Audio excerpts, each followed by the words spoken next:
Dumbbell shoulder press చేస్తున్నప్పుడు షోల్డర్స్లో pain వస్తుందా? అయితే ఈ వీడియోలో పెయిన్ని అవాయిడ్ చేస్తూ డంబెల్ షోల్డర్ ప్రెస్ ఎలా పర్ఫామ్ చేయాలో చూద్దాం. ఫస్ట్గా వచ్చేసి సెటప్. సో బేసికలీ బెంచ్ని సెట్ చేసుకునేటప్పుడు చాలామంది బెంచ్ని ఇలా 90 డిగ్రీ యాంగిల్లో అయితే సెట్ చేసుకుంటారు. అలా చేయడం వల్ల షోల్డర్స్ ఏం ఎక్స్ట్రాగా బిల్డ్ అవ్వవు, షోల్డర్ పెయిన్ ఎక్కువ అవుతుంది. అలా కాకుండా బెంచ్ని 70 to 75 డిగ్రీ యాంగిల్, అప్రాక్స్గా ఇది 75 డిగ్రీ యాంగిల్లో సెట్ చేసుకోవాలి. సెకండ్ వచ్చేసి లిఫ్ట్ ఆఫ్. జనరల్గా మనం జిమ్లో చూసుకున్నట్లయితే చాలామంది డంబెల్స్ని ఇలా స్వింగ్ చేస్తూ లిఫ్ట్ చేస్తుంటారు. అలా చేయడం వల్ల షోల్డర్ ఇంజరీ అయ్యే ఛాన్సెస్ చాలా ఎక్కువ.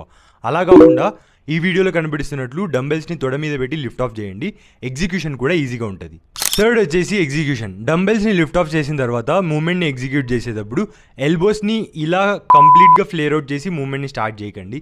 అలా కాకుండా ఎల్బోస్ని ముందరికి స్లైడ్గా టక్ ఇన్ చేసి ఫ్రంట్కి ప్రెస్ చేయకుండా పైకి అయితే పుష్ చేయండి. ఈ స్టెప్స్ అన్ని ఫాలో అవ్వడం వల్ల డంబెల్ షోల్డర్ ప్రెస్ చేసేటప్పుడు పెయిన్ని కంప్లీట్గా అవాయిడ్ చేయొచ్చు అండ్ మీ మజిల్ బిల్డింగ్కి కూడా ఆప్టిమల్గా ఉంటుంది. ఈ రీల్ కనుక మీకు ఇన్ఫర్మేటివ్ అండ్ హెల్ప్ఫుల్గా అనిపిస్తే ఫాలో కొట్టండి. అండ్ మీరు ఎన్ని kilos of dumbbell shoulder press చేస్తారో కామెంట్ చేయండి. I will see in the next one.